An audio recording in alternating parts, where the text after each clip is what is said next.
Hello friends, welcome to Super 10 Academy. Today we are going to discuss lecture 5 which is part second of Constitution of India. यह हमारे भारतीय संविधान का द्वितीय भाग है जो सिटीजनशिप अर्थात नागरिकता के बारे में है, जिसके लिए अनुच्छेद 5 से लेकर 11 तक अर्थात आर्टिकल 5 से लेकर 11 तक संविधान में दिया हुआ है।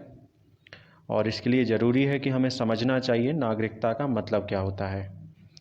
तो आइडिया ऑफ सिटीजनशिप तब आता है जब हम किसी स्टेट का निर्माण करते हैं।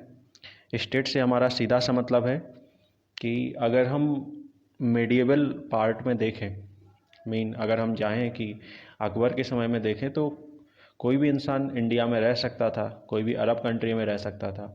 कई बार लोग अरब कंट्री से इंडिया में आ जाते थे, तो ऐसी जगह पर नागरिकता जैसा कोई सवाल होता नहीं था। वो जहाँ भी रह रहे हैं वो उसी जगह के नागरिक हैं, क्योंकि ना तो वो वोट देते हैं, ना ही उनका कोई राशन कार्ड या ऐसी कोई चीज़ होती है जो उनको आइडेंटिफाई कर सकती है कि ये इंसान यहाँ के नागरिक है। तो उस समय पर कोई भी इंसान कहीं भी जाकर रह सकता था। लेकिन जैसे एक स्टेट का निर्माण हुआ, स्टेट से हमारा सीधा सा मतलब है कि जब बाउंड्री बनाई गई तो बाउंड्री के साथ में एक चीज़ फिक्स हो जाती थी कि इस बाउंड्री के अंदर जितने लोग रहेंगे वो इस देश के नागरिक कहलाएंगे। तो idea of citizen comes from a state which है proper boundary and a particular rule book. तो रूल बुक अगर स्टेट बना ही है तो उसका ऑब्वियस सी बात है कि उसकी एक रूल बुक ज़रूर होगी, उसका एक कॉन्स्टिट्यूशन होगा। तो हमारे देश में ये कब शुरुआत हुई? जब हमारे यहाँ ब्रिटिश राज आया। तो गवर्नमेंट ऑफ इंडिया एक्ट 1858 जब हमारे देश से ईस्ट इंडिया कंपनी का शासन हट गया और ब्रिटिश शासन आया, तब उस समय पर हम इंडियन सिटीजन माने गए, और वो भी ब्रिटिश इंडियन सिटीजन थे। और जो लोग प्रिंसली स्टेट में आते थे वो प्रोटेक्शन के अंदर में आते थे ब्रिटिश राज के। तो इस तरह से एक सिटीजन की कल्पना की गई। आज के समय में अगर हम देखें तो सिटीजन दो तरह का हो सकता है। कोई भी पर्सन दो तरह का हो सकता है, या तो वो सिटीजन हो सकता है या फिर वो एलियन हो सकता है। एलियन इन द सेंस कि वो विदेशी नागरिक है। तो विदेशी भी दो टाइप के होते हैं, एक फ्रेंड एलियन होता है, दूसरा एनिमी एलियन होता है। मतलब वो देश जिनसे हमारी अच्छी मित्रता है या सामान्य है उनको हम फ्रेंड एलियन कहते हैं, और ऐसे देश जो हमारे दुश्मन देश हैं तो वहाँ से कोई आता है तो हम उन्हें एनिमी एलियन कहते हैं। एनिमी एलियन के साथ कई सारी ऐसी चीज़ें हैं जो उनको प्रॉफिट नहीं देती हैं, जैसे आर्टिकल 22 है जो उन पर लागू नहीं होता है फंडामेंटल राइट का, जिसको हम आगे अगले पार्ट में पढ़ेंगे। ठीक, तो Indian constitution allow single citizenship. ये बहुत ज़रूरी है समझना कि सिंगल सिटीजनशिप से हमारा क्या मतलब है, एकल नागरिकता से हमारा क्या मतलब है। ये बेसिकली समझाता है कि अगर देश में इंसान कोई भी कहीं भी रह रहा हो लेकिन वो नागरिक सिर्फ भारत का माना जाएगा, उस स्टेट से उसका कोई लेना देना नहीं है। जैसे अगर कोई इंसान उत्तर प्रदेश में रह रहा है तो ऐसा नहीं है कि वो उत्तर प्रदेश का नागरिक है, वो भारत का नागरिक है। और वही इंसान जाकर केरला में रहने लगे या तमिलनाडु में रहने लगे, तब भी ऐसा नहीं होगा कि वो तमिलनाडु या केरला का नागरिक हो जाएगा, तब भी वो भारत का ही नागरिक कहलाएगा। तो इससे सीधा सा मतलब है कि हम ड्यूल सिटीजनशिप को मायना नहीं देते हैं, जो कि बाकी कई सारे देशों में होता है, जैसे अमेरिका में होता है। Then a citizen by birth as well as by naturalization can be president of India. ये बहुत ज़रूरी है समझना कि हमारे देश में कोई भी नागरिक भारत का राष्ट्रपति, प्रधानमंत्री या कोई भी लीडर बन सकता है, कोई भी मंत्री बन सकता है, जो हर एक देश के साथ नहीं होता है। जैसे अगर हम यूएसए की बात करें तो यूएसए में जो इंसान वहाँ पर पैदा होगा सिर्फ वही वहाँ का राष्ट्रपति बन सकता है। जिसने नेचुरलाइजेशन के थ्रू वहाँ पर नागरिकता ली है वो कभी भी उस देश का प्रेसिडेंट नहीं बन सकता है। जबकि हमारे देश में वो चाहे पैदा हुआ हो या फिर वो बाय नेचुरलाइजेशन, अभी हम देखेंगे कि नेचुरलाइजेशन से कैसे कोई इंसान नागरिक बनता है भारत का। लेकिन अभी आप ऐसा समझ लें कि वो कभी फॉरेन कंट्री में रहता था, जन्म उसका विदेशी भूमि पर हुआ और फिर वो भारत का नागरिक बना। तो ऐसा इंसान भी भारत का राष्ट्रपति, भारत का प्रधानमंत्री या कुछ भी बन सकता है। इसके लिए हम एग्जाम्पल देख सकें तो सोनिया गांधी, जो उनका जन्म भारत में नहीं हुआ लेकिन 2004 में वो प्रधानमंत्री पद की दावेदार थी। हालांकि वो बाद में नहीं बनी, वो अलग मैटर है। ठीक, तो अब हम 5 से लेके 11 तक बात करेंगे कि कॉन्स्टिट्यूशन हमें क्या बातें बताता है। इससे पहले हमें एक चीज़ ध्यान रखनी है, जिन भी हम बातों का यहाँ पर जिक्र कर रहे हैं वो सभी 1950 तक की बातें हैं। ये 26 जनवरी 1950 तक के लिए ये संविधान में ये अनुच्छेद दिए गए थे, और 11वें अनुच्छेद में 11वें आर्टिकल में ये क्लियरली कहा गया है कि आगे नागरिकता के ऊपर जो भी कानून है उसके लिए पार्लियामेंट को बिल्कुल फ्री रखा गया है कि वो जो भी चाहे वैसा नियम ला सकती है। तो अभी हम जो भी पढ़ रहे हैं वो सारी चीज़ें 26 जनवरी 1950 तक ही लागू होती हैं। इस चीज़ को आप अच्छे से दिमाग में रख लें कि 26 जनवरी 1950 तक के लिए सारी बातें लिखी हुई हैं जो अभी हम आगे पढ़ने वाले हैं। उसके बाद अगर कोई नियम बनाना है भारत सरकार को तो वो पार्लियामेंट के द्वारा बना सकती है। तो आर्टिकल 5 बहुत सीधा सा है। इसमें कहा गया है कि कौन है जो भारत का नागरिक माना जाएगा।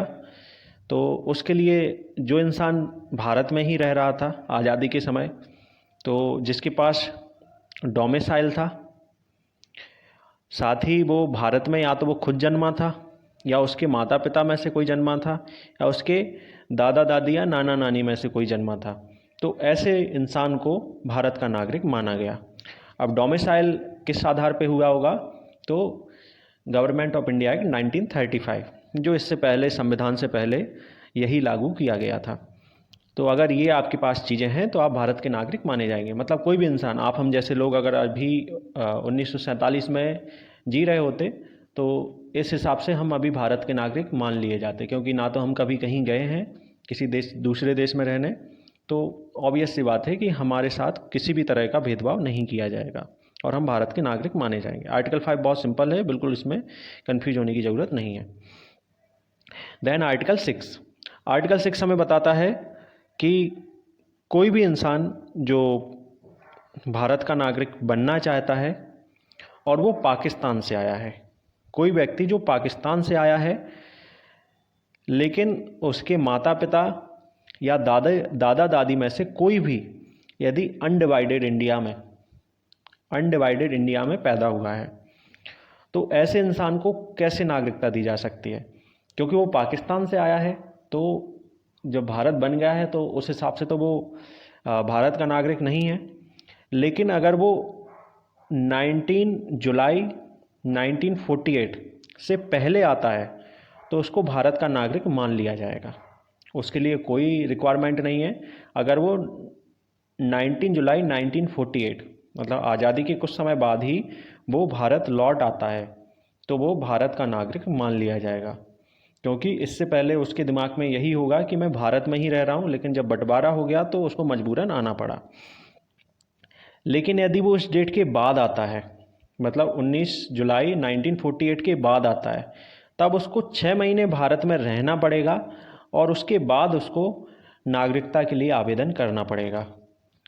यहाँ 2 एग्जाम्पल हैं, मनमोहन सिंह और लाल कृष्ण आडवाणी। मनमोहन सिंह का भी जन्म पाकिस्तान में हुआ था और लाल कृष्ण आडवाणी का भी जन्म पाकिस्तान में हुआ था, और ये दोनों ही आज़ादी के समय बंटवारा जब हुआ तो भारत में आए थे। नेक्स्ट है हमारा आर्टिकल 7। तो आर्टिकल 7 क्या कहता है कि अगर ऐसा कोई पर्सन है, कोई व्यक्ति जो मार्च 1947 को माइग्रेट हो चुका था इंडिया से पाकिस्तान में, मतलब भारत के राज्य क्षेत्र से वो पाकिस्तान में चला गया, तब ऐसी कंडीशन में वो फ़िलहाल तो भारत का नागरिक है ही नहीं, अब तो वो पाकिस्तान का नागरिक है। लेकिन यदि वो फिर से भारत में आ जाता है, जैसे यहाँ 2 एग्जाम्पल हैं। ये जो पहली तस्वीर है, जिन्हें आप नहीं जानते होंगे, ये जोगिंदर नाथ मंडल हैं, जो मुस्लिम लीग के एक सदस्य थे, और क्योंकि मुस्लिम लीग की वजह से ही पाकिस्तान बना तो ये पाकिस्तान में ही रहे शुरू में, लेकिन क्योंकि पाकिस्तान एक धर्म के आधार पर देश बनाया गया तो कुछ समय बाद इन्हें बहुत ज़्यादा डिस्क्रिमिनेशन का सामना करना पड़ा। हालांकि ये मंत्री भी रहे वहाँ पर, लेकिन भेदभाव वहाँ पर ज़्यादा हुआ तो इनको रियलाइज़ हुआ कि अब वहाँ रहना सेफ़ नहीं है और इसलिए भारत आ गए थे। तो ये ऐसे इंसान हैं जो पाकिस्तान चले गए, तो इसका मतलब क्या है कि ये विदेशी हो गए एक तरह से, ये हमारे देश के नहीं रहे। ऐसे ही हम जस्ट एक एग्जाम्पल के लिए ले रहे हैं कि सपोज जो गदर मूवी थी उसमें सन्नी देओल चले जाते हैं, जिनको जोगिंदर नाथ मंडल नहीं समझ आए उनके लिए है। तो अगर वो सपोज पाकिस्तान चले जाते हैं तब वो पाकिस्तान के नागरिक हो गए, वहाँ रहने लगे, लेकिन जब वो लौट कर आते हैं भारत में तब उन्हें क्या करना पड़ेगा कि वो भारत के नागरिक बन सकें। तो आर्टिकल 7 में उसका प्रावधान है जिसमें कहा गया है कि अगर आप उसके बाद भारत लौटते हैं तब आपको आर्टिकल 6 का जो दूसरा भाग है, मतलब जो 19 जुलाई 1948 के बाद आता है, वह 6 महीने रहने के बाद नागरिकता के लिए आवेदन कर सकता है। तो बिल्कुल इसी तरह से जो पाकिस्तान चले गए और फिर भारत लौट कर आए तो उन्हें भी 6 महीने भारत में रहना पड़ेगा, उसके बाद अपना एप्लीकेशन देना होगा और देन उनको नागरिकता दी जा सकती है। नेक्स्ट आता है हमारा आर्टिकल 8 अनुच्छेद 8, जो भारत पाकिस्तान से हटकर दूसरे दुनिया के जितने भी देश हैं उनकी बात करता है कि सपोज उस समय ऐसा कोई इंसान हो जो भारत में रह ही ना रहा हो, लेकिन वो भारत की नागरिकता चाहता हो, भारत का मूल का हो और वो भारत में नहीं रह रहा है, तब ऐसी कंडीशन में उसको नागरिकता कैसे मिलेगी। तो इसके लिए प्रावधान था कि कोई व्यक्ति जिसके माता पिता में से कोई या दादा दादी में से कोई भी मूल रूप से भारत में ही जन्मा हो और वो अभी ऑर्डिनरी टाइप में कहीं दूसरी जगह रह रहा हो, वो जो इंसान है वो सपोज अमेरिका रह रहा है या फिर वो इंग्लैंड रह रहा है या कहीं भी किसी जगह, तब अगर उसको नागरिकता चाहिए भारत की, तब उसको नागरिकता के लिए वहीं के भारत के कॉन्सुलेट में या एम्बेसी टाइप किसी भी जगह खुद को रजिस्टर कराना पड़ेगा। मतलब उसको वहाँ बताना पड़ेगा कि वो भारत का नागरिक बनना चाहता है और वो भारत का नागरिक बन जाएगा। तो ये हमारा आर्टिकल 8 था। देन आर्टिकल 9 जिसमें क्लियरली कहा गया है कि ऐसा कोई भी इंसान जो किसी विदेशी राज्य की नागरिकता स्वेच्छा से अर्जित कर लेता है, जिसने दूसरे देश की नागरिकता ले ली है, तब ऐसी कंडीशन में वो अपने आप ही भारत का नागरिक नहीं रहेगा। यहाँ पिक्चर में 2 लोग हैं, अक्षय कुमार, मैंने एग्जाम्पल के लिए लिए हैं। तो ये इस समय कनाडा के नागरिक हैं और क्योंकि ये कनाडा के नागरिक हैं और भारत में सिर्फ एक ही देश की नागरिकता रख सकते हो आप, 2 देशों की नहीं, तो इस वजह से ये अपने आप ही भारत के नागरिक नहीं रह जाते हैं। या फिर आलिया भट्ट, तो अगर ये क्योंकि यूके की नागरिक हैं, यूनाइटेड किंगडम की, इस वजह से ये भारत की नागरिक नहीं रह जाती हैं, मतलब ये वोट डालने का अधिकार इन लोगों का छिन जाता है। इसके बाद है आर्टिकल 10 जिसमें कहा गया है कि प्रत्येक व्यक्ति जो इस भाग के पूर्वगामी उपबंधों में से किसी के अधीन भारत का नागरिक है या समझा जाता है, संसद द्वारा बनाई गई भारत का नागरिक बना रहेगा। इसकी भाषा थोड़ी कन्फ्यूज करती है, लेकिन इसका बहुत मीनिंग नहीं है। इसका बहुत सीधा सा मतलब ये है कि अगर आप एक बार भारत के नागरिक बन गए, अगर आप इंटर हो गए भारत में, तो इसके बाद आपको ज़रूरी नहीं है कि आपको बार बार उस चीज़ के लिए बताना पड़े कि हम भारत के नागरिक हैं। मतलब जैसे हम किसी पार्टी के सदस्य होते हैं या फिर किसी चीज़ की मेंबरशिप लेते हैं तो हमें उसको बार बार रिन्यू कराना पड़ता है। तो भारत के केस में ऐसा नहीं होगा कि भारत के सिटीजन अगर आपने सिटीजनशिप ले ली है तो ऐसा नहीं होगा कि आपको बार बार उसको रिन्यू कराना पड़े। आप एक बार भारत के नागरिक बन गए तो बने रहेंगे। ये बहुत छोटी सी बात है, लेकिन लिखनी पड़ती है क्योंकि संविधान में हर एक चीज़ को पहले से बताना पड़ता है। देन आर्टिकल 11 जो लास्ट आर्टिकल है हमारे दूसरे भाग का, लेकिन हमारे लेक्चर का ये अंतिम भाग नहीं है। तो आर्टिकल 11 क्या कहता है कि parliament has power to determine acquisition और termination of citizen after 26 January 1950। तो जो मैंने शुरू में बताया था कि 1950 के बाद पार्लियामेंट के पास ये पावर है कि वो किसको नागरिकता देगी और किसको नागरिकता नहीं देगी। तो ये चीज़ आर्टिकल 11 में लिखी गई और इसी के आधार पर भविष्य में कई सारे अमेंडमेंट और एक्ट आते गए। तो सबसे ज़रूरी जो एक्ट है सिटीजनशिप के लिए वो है द सिटीजनशिप एक्ट 1955, और आगे चलकर इसी एक्ट में कई सारे संशोधन होते रहे और उसके आधार पर नागरिकता के लिए नए नियम बनते चले गए। तो सिटीजनशिप एक्ट 1955 जो अपने आप में बहुत ज़रूरी है, और इसके साथ कई सारे अमेंडमेंट जुड़े हैं, जैसे 1986 का अमेंडमेंट, 1992 का, 2003 का, 2005, 2015 और लेटेस्ट है हमारा 2019 का, जिसके ऊपर काफ़ी प्रोटेस्ट भी हुआ। CA कहा गया जिसको हम सही मायने में कहें तो सिटीजनशिप अमेंडमेंट एक्ट। तो 5 तरह से डिवाइड किया गया है कि आज़ादी के बाद जब हमारा संविधान लागू हो गया, मतलब 26 जनवरी 1950, अब इसके बाद अगर किसी को नागरिकता चाहिए तो उसको किस आधार पर नागरिकता दी जाएगी।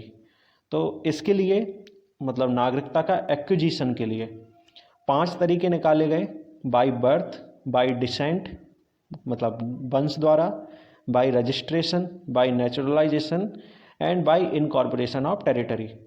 तो हम एक एक से देखेंगे कि इन सभी का क्या मतलब है और ये सब चीज़ें किस तरह से नियम इनके बनाए गए। तो सबसे पहला है acquisition of citizen by birth, जन्म के आधार पर भारत में नागरिकता। तो शुरुआत में जब 1955 में ये नियम लाया गया था तो ये कहा गया था कि जो भी इंसान भारत में पैदा होता है, भले ही उसके माता पिता विदेशी हों, तब भी वो भारत का नागरिक बन सकता है। क्लियरली, कोई भी इंसान जिसके माता पिता दोनों विदेशी हैं, लेकिन अगर वो बच्चा भारत में पैदा होता है किसी भी वजह से, तो वो भारत का नागरिक बन सकता है अगर उसके माता पिता चाहें तो। लेकिन एक अमेंडमेंट हुआ 1986 में, जिसमें कहा गया कि ऐसा नहीं होगा। तो इस नियम को कब तक रखा गया है? 1 जुलाई 1987 तक, कि वो तब तक सिटीजन ऑफ इंडिया रहेगा अगर वो इस समय के बीच में भारत में पैदा हुआ होता। तो उसके बाद ये नियम लाया गया कि 1 जुलाई 1987 से और 3 दिसंबर 2004 तक अगर कोई बच्चा भारत में पैदा होता है तो वो भारत का नागरिक तभी माना जाएगा जब उसके माता पिता में से कोई एक भारत का नागरिक हो उसके जन्म के समय। तो उसके जन्म के समय किसी एक को भारत का नागरिक होना बहुत ज़रूरी है, वरना वो भारत का नागरिक नहीं माना जाएगा। देन अगेन एक अमेंडमेंट हुआ, अगेन एक संशोधन हुआ, और उसके बाद ये बोला गया कि 3 दिसंबर 2004 के बाद कोई भी बच्चा जो भारत में पैदा होता है तो उसके लिए शर्त यह है कि वो भारत का नागरिक तब बनेगा जब उसके माता पिता दोनों ही भारत के नागरिक हों, अथवा यदि एक भारत का नागरिक है तो दूसरा इल्लीगल माइग्रेंट नहीं होना चाहिए। इल्लीगल माइग्रेंट मतलब गैर कानूनी प्रवासी जो भारत में ज़बरदस्ती घुस आए हों, भारत के अंदर पहुंच गए हों, लेकिन वो भारत के नागरिक नहीं हैं।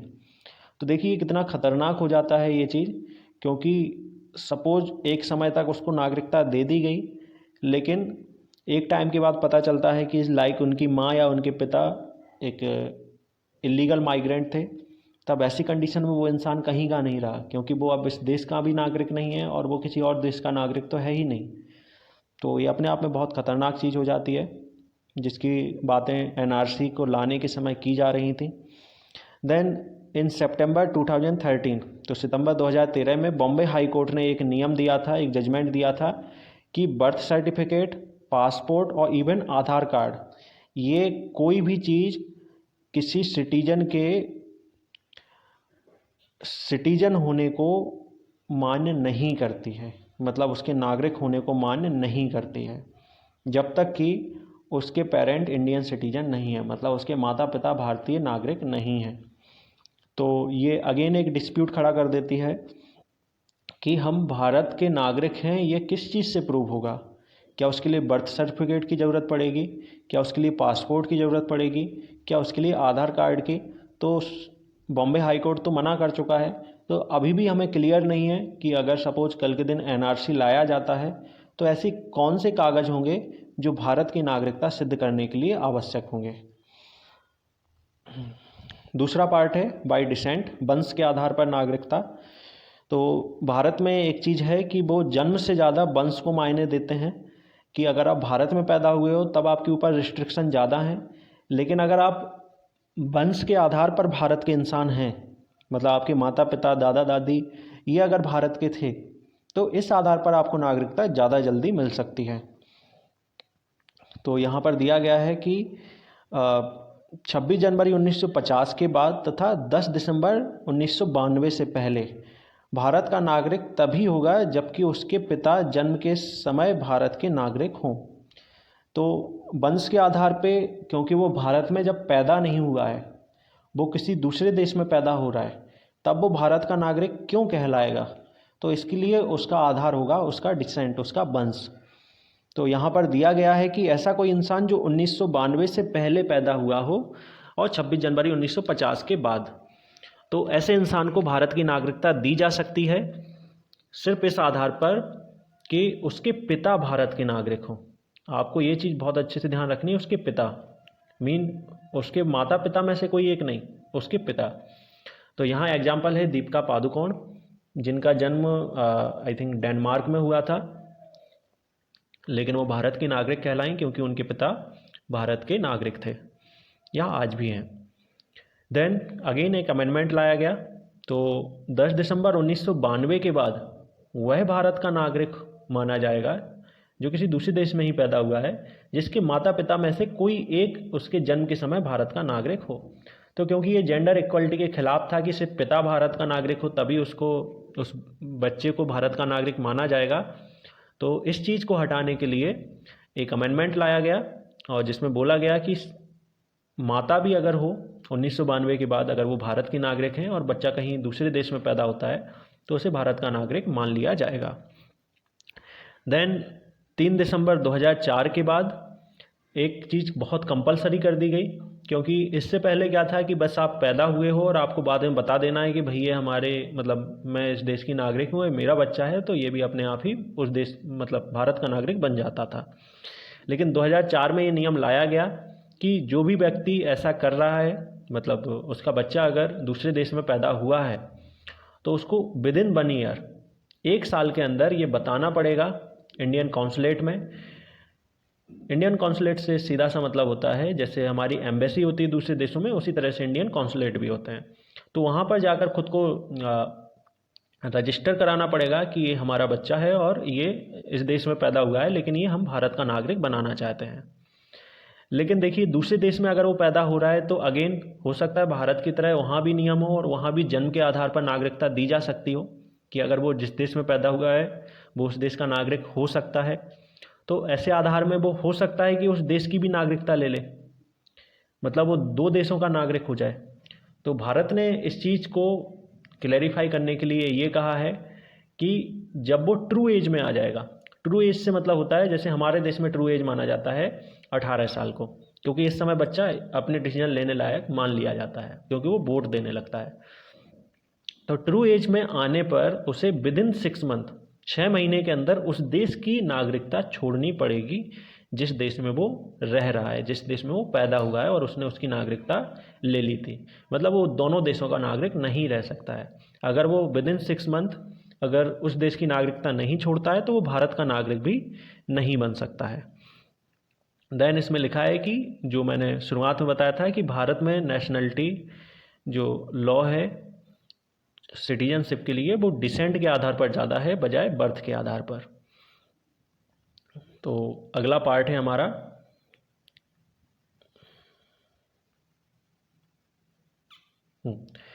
तो अगला पार्ट है रजिस्ट्रेशन। रजिस्ट्रेशन से हमारा सीधा सा मतलब है कि कोई भी इंसान अपने आप को रजिस्टर करा सकता है और रजिस्ट्रेशन के आधार पर वो नागरिकता ले सकता है। तो रजिस्ट्रेशन से अब हमारा सीधा सा मतलब है कि कोई ज़रूरी नहीं है कि वो भारत का नागरिक कभी रहा हो, उसके माता पिता रहे हों या उसके साथ ऐसी कोई भी चीज़ ना भी जुड़े, तब भी वो भारत का नागरिक कैसे बन सकता है। जैसे कोई इंसान अमेरिका में पैदा हुआ, वो अमेरिका या इंग्लैंड की एथनिसिटी से आता है, लेकिन फिर भी वो भारत का नागरिक बनना चाहे तो उसके पास क्या प्रावधान है। तो इसके लिए कुछ चीज़ें दी गई हैं हमारे कॉन्स्टिट्यूशन में। जैसे कहा गया है कि आप सबसे पहली कंडीशन, कई सारी कंडीशन है जिसमें से एक कंडीशन पहली ये है कि आप पर्सन ऑफ इंडियन ओरिजिन, अगर वो इंसान भारतीय मूल का है तब उसको भारत में 7 साल रहना पड़ेगा। अगर उसको भारत की नागरिकता चाहिए तो उसको 7 साल भारत में रहना पड़ेगा। Before making application, through out 12 month before making application, 6 year in 8 year. तो 7 साल का मतलब ऐसा नहीं है कि वो कैद हो गया भारत में, कि वो भारत से कहीं आ जा नहीं सकता है। तो वो पिछले 8 सालों में वो 6 साल भारत में रहा हो, और जो लास्ट उसका साल था, जो 7वां साल है, उसमें वो लगातार 12 महीने भारत में ही रहा हो, तब जाकर वो अपना एप्लीकेशन दे सकता है इस चीज़ को रजिस्टर कराने के लिए कि वो भारत का नागरिक बनना चाहता है, उसे भारत की नागरिकता दी जाए। दूसरा पॉइंट है, a person who is married to a citizen of India and ordinary resident in India for 7 year before application for registration. तो दूसरा क्राइटेरिया है रजिस्ट्रेशन के द्वारा नागरिकता पाने का, कि अगर वो इंसान भारत में किसी व्यक्ति से शादी कर लेता है तो भी वो भारत का नागरिक बन सकता है, लेकिन उसके लिए उसे 7 साल का समय लगेगा। तो अगेन हम इसको सोनिया गांधी से जोड़ सकते हैं, क्योंकि वो भारत की नागरिक शुरुआत से नहीं थी, लेकिन क्योंकि उन्होंने भारत के एक व्यक्ति से शादी की और इस वजह से वो और भारत में ही रहीं 7 साल, और इस वजह से वो भारत की नागरिक मान ली गई। नेक्स्ट है minor children of parent who are citizen of India. तो ऐसा कोई व्यक्ति जिसे भारत की नागरिकता मिल गई है, तो उसके जो बच्चे हैं, जो माइनर बच्चे हैं, मतलब 18 साल से कम हैं, तो ऐसे बच्चों को भी स्वतः ही नागरिकता दी जाएगी भारत की, क्योंकि उन दोनों को अलग अलग नहीं रखा जा सकता है। नेक्स्ट है a person of full age and capacity whose parent are registered as citizen of India. तो ऐसा कोई बच्चा जो फुल एज का है, मतलब 18 साल का है या उससे ज़्यादा का है, और फुल कैपेसिटी का है, मतलब उसकी क्षमता भी सामान्य इंसान जैसी है, मतलब उसको कोई फिजिकल डिसेबिलिटी या मेंटल डिसेबिलिटी नहीं है, तो ऐसा बच्चा भी भारतीय नागरिक मान लिया जाएगा अगर उसके माता पिता दोनों ही भारत के नागरिक हैं तो, क्योंकि किसी भी बच्चे को या किसी भी इंसान को अपने माता पिता से अलग नहीं रखा जाएगा, इस आधार पर ये नियम दिया गया है। देन है a person of full age and capacity who और either his parent was earlier citizen of India, he is ordinary residence in India for 12 month before application for registration. तो अगेन एक और नियम आता है कि ऐसा कोई व्यक्ति जो अगेन फुल एज का है, 18 साल के ऊपर है और पूरी क्षमता का है, और वो या उसके माता पिता पहले भारत के नागरिक थे, तब अगर उसको फिर से भारत की नागरिकता चाहिए तो उसे 12 महीने भारत में ही रहना पड़ेगा, और उसके बाद वो एप्लीकेशन दे सकता है रजिस्ट्रेशन के लिए। देखिए, एप्लीकेशन देने से मतलब ऐसा नहीं कि उसको तुरंत नागरिकता मिल जाएगी। यहाँ पर पूरी तरह से आधार होता है गवर्नमेंट चाहे तो नागरिकता दे सकती है, चाहे तो नागरिकता ना भी दे। देन है if a person of full age who has been registered as an overseas Indian of India, sorry ये पी हो गया, OCI होता है। OCI जो कार्ड होल्डर होते हैं, जो ओवरसीज इंडियन सिटीजन हैं, मतलब जो भारत के नागरिक तो नहीं है लेकिन भारतीय मूल के लोग हैं, तो हम भी चाहते हैं कि हमारे उनसे अच्छे रिलेशन बने रहें, तो इसलिए उनको कार्ड दिया जाता है जिसके आधार पर वो किसी विदेशी नागरिक के बजाय जो दूसरी एथनिसिटी के हैं, जैसे अफ्रीकन लोग हैं या ब्रिटिश या यूरोपियन लोग हैं या अमेरिकन लोग हैं, उनसे अलग अगर वो इंडियन हैं, भारतीय मूल के हैं, हालांकि वो भारत के नागरिक नहीं हैं, तो वो भारत आने के उनके चांसेस ज़्यादा आसान होते हैं। एक तरह का ये ऐसा तरीका होता है जहाँ पर आपको एक तरह की ड्यूल सिटीजन ही दी गई है, दोहरी नागरिकता दी ही गई है, लेकिन आप बस भारत में वोट नहीं दे सकते हैं, आप भारत के कई सारे ऐसी चीज़ें नहीं कर सकते हैं जो भारत के नागरिक को मिली हुई हैं, लेकिन आप ज़्यादा समय तक भारत में रह सकते हैं।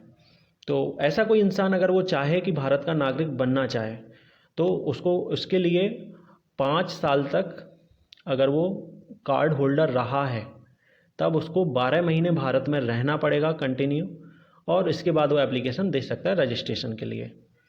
तो इस तरह से वो भारत का नागरिक रजिस्ट्रेशन के द्वारा बन सकता है। अब यहाँ कहा गया है person must take an oath to allegiance before they are registered as a citizen of India. तो कोई भी इंसान जो भारत की नागरिकता लेता है थ्रू रजिस्ट्रेशन, तो उसको भारत का नागरिक बनने से पहले शपथ लेनी पड़ेगी कि भारत के संविधान का पालन करेगा और भारत की जो अखंडता है उसको बनाए रखेगा। ये उसी का हिंदी में पार्ट है, जिनको इंग्लिश में दिक्कत है वो इसको पढ़ सकते हैं पहुँच करके। देन बाय नेचुरलाइजेशन, जो हमारा फोर्थ पार्ट है कि जिसके आधार पर हम नागरिकता ले सकते हैं, मतलब प्राकृतिक रूप से नागरिकता। तो ये भी कुछ इसी तरह का होता है जैसे रजिस्ट्रेशन होता है। तो यहाँ पर हम देखते हैं कि कोई भी विदेशी व्यक्ति जो गैर कानूनी प्रवासी ना हो, जो इलीगल माइग्रेंट ना हो, वो सिटीजनशिप एक्वायर कर सकता है। उसके लिए तरीका दिया गया है कि अगर वो ऑर्डिनरी रेजिडेंट है 12 सालों से, अगर वो 12 साल से भारत में रह रहा हो, कोई भी विदेशी व्यक्ति जिसका कोई रिलेशन नहीं है भारत में, जो भारतीय मूल का भी नहीं है, जिसका कोई अपना इधर नहीं रहता है, वो भी अगर चाहे भारत का नागरिक बनना, तो वो इस आधार पर बन सकता है कि वो पिछले 12 साल से भारत में रह रहा है और इन 12 सालों में उसने पिछले 14 सालों में से 11 साल भारत में बिताए हैं। मतलब ऐसा नहीं है कि वो 12 साल भारत में ही कैद बना रहा, वो आता जाता रहा है, लेकिन पिछले 14 सालों में वो 11 साल भारत में ही रहा है। साथ ही पिछले 1 साल से वो कंटिन्यू, मतलब 12 महीने से वो लगातार भारत में ही रह रहा है। साथ ही साथ उसका गुड कैरेक्टर है, वो अच्छे चरित्र का है। और बहुत ज़रूरी है कि उसको एक भाषा ज़रूर आनी चाहिए जो शेड्यूल 8 में है। शेड्यूल 8 में वो सभी भाषाएं हैं जो भारत में बोली जाती हैं। तो उस आधार पे कहा गया है कि अगर वो भारत की किसी भी एक भाषा को जानता है, तब वो भारत का नागरिक बनने के लिए एलिजिबल हो सकता है। उसको ज़रूरी नहीं कि नागरिकता दी जाए, लेकिन भारतीय गवर्नमेंट उसको नागरिकता इस आधार पर दे सकती है, जबकि उसका भारत से कोई रिलेशन नहीं है। तो ये प्रोसेस होती है नेचुरलाइजेशन की। इससे आप अंतर कर सकते हैं कि रजिस्ट्रेशन और नेचुरलाइजेशन में क्या फ़र्क है। रजिस्ट्रेशन में क्या था कि या तो वो इंडियन सिटीजन था या भारतीय मूल का था या उसकी शादी भारतीय इंसान से हुई, तो इन आधार पर वो नागरिकता ले रहा है। लेकिन नेचुरलाइजेशन में उसका कोई लेना देना ही नहीं है भारत से, और वो एकदम से भारत की नागरिकता चाहता है, तो वो उसको किस आधार पर मिलेगी। दूसरा, भारत सरकार की खुद चाहती है कि कुछ लोगों को नागरिकता दी जाए भारत की। ऐसे लोग जो स्कॉलर हैं, जो बहुत विद्वान हैं अपने क्षेत्र में, जैसे साइंस के क्षेत्र में, आर्ट में, फिलॉसफी में, वर्ल्ड पीस में, या किसी भी आधार पर, तो ऐसे लोगों को नागरिकता दी जा सकती है। और इनके लिए कोई ज़रूरी नहीं कि भारत की कोई भाषा आती हो, इनका कैरेक्टर बहुत अच्छा हो या कोई भी चीज़। तो ये पूरी तरह से एक डिस्क्रिशनरी पावर है सरकार के पास, वो किसी नागरिकता दे सकती है नेचुरलाइजेशन के आधार पर। तो जैसे कोई बड़ा वैज्ञानिक है या कोई भी इंसान है, ऐसे भारत से भी काफ़ी लोग होते हैं जो विदेश में चले जाते हैं। जैसे सलमान रश्दी थे, MF हुसैन थे, ये फेमस नेम है, और वो दूसरे देश के नागरिक बाद में बन जाते हैं। देन तो इसके लिए भी ज़रूरी है, जैसा रजिस्ट्रेशन में था, कि जो भी इंसान भारत का नागरिक बनना चाहता है तो उसको नागरिक बनने से पहले भारत की शपथ लेनी पड़ेगी, एक ओथ लेनी पड़ेगी, जिसमें उसको बताना पड़ेगा कि वो भारत का नागरिक क्यों बनना चाहता है। मतलब वो भारत के संविधान की रक्षा करेगा, उसका पालन करेगा, और यही तरह की चीज़ें। देन लास्ट है 5वां, ये कि 5वें तरीके से कैसे कोई इंसान भारत का नागरिक बन सकता है। तो ये बहुत सीधी सी बात है। अगर हमने किसी क्षेत्र पर अधिकार कर लिया है जो पहले कभी भारत का नहीं था, तो क्योंकि वो क्षेत्र हमारा हो गया है, तो उसमें रहने वाले नागरिक भी हमारे नागरिक हो जाते हैं। अगेन आप एग्जांपल सिक्किम का ले सकते हैं। सिक्किम कभी अगर हमारे देश का क्षेत्र नहीं था तो वो हमारे नागरिक भी नहीं थे, लेकिन जिस दिन से वो क्षेत्र हमारा हो गया, भारत का एक राज्य हो गया, तो वहाँ रहने वाले लोग भी स्वतः ही उस पूरे राज्य के लोग भारत के नागरिक भी हो गए, और फिर उनको वो सारी फैसिलिटी मिलेंगी जो एक भारतीय नागरिक को मिलती हैं। तो ये तो था भारत की नागरिकता लेने के लिए। अब अगर भारत की नागरिकता ख़त्म करनी है, तो जो एक्ट है हमारा 1955 का, उसमें 3 तरीके दिए गए हैं जिस आधार पर भारत की नागरिकता ख़त्म की जा सकती है। तो पहला आधार है थ्रू रिनंसिएशन, मतलब नागरिकता का त्याग कर देना अपने आप ही। तो अगर ऐसा कोई इंसान जो फुल एज और कैपेसिटी का है, मतलब जो मेंटली या फिजिकली डिस्टर्ब भी नहीं है और जिसकी एज भी इतनी है कि वो डिसीजन ले सकता है, तो ऐसा कोई इंसान अगर डिक्लेयर करता है, रिनाउंस करता है अपनी सिटीजनशिप, मतलब वो भारतीय नागरिकता का त्याग कर सकता है, तो वो कर देगा, उसको कोई रोकेगा नहीं या कोई समस्या भी नहीं है। तो कोई भी इंसान अपने आप चाहे तो भारत की नागरिकता छोड़ सकता है, हम में से कोई भी इंसान। सेकेंड है बाय टर्मिनेशन। तो टर्मिनेशन या हटाया जाना, तो ये क्या आधार होता है कि ऐसा कोई इंसान जो विदेश गया और वहाँ का नागरिक बन गया, तो वो स्वतः ही इस देश का नागरिक नहीं रहेगा, जो आर्टिकल 9 में भी कहा गया है और यहाँ भी बताया गया कि अगर कोई इंसान दूसरे देश का नागरिक बन गया तो वो अपने आप ही भारत का नागरिक नहीं रहेगा। तीसरा टाइप है बाय डिप्राइवेशन, या उसको वंचित कर देना।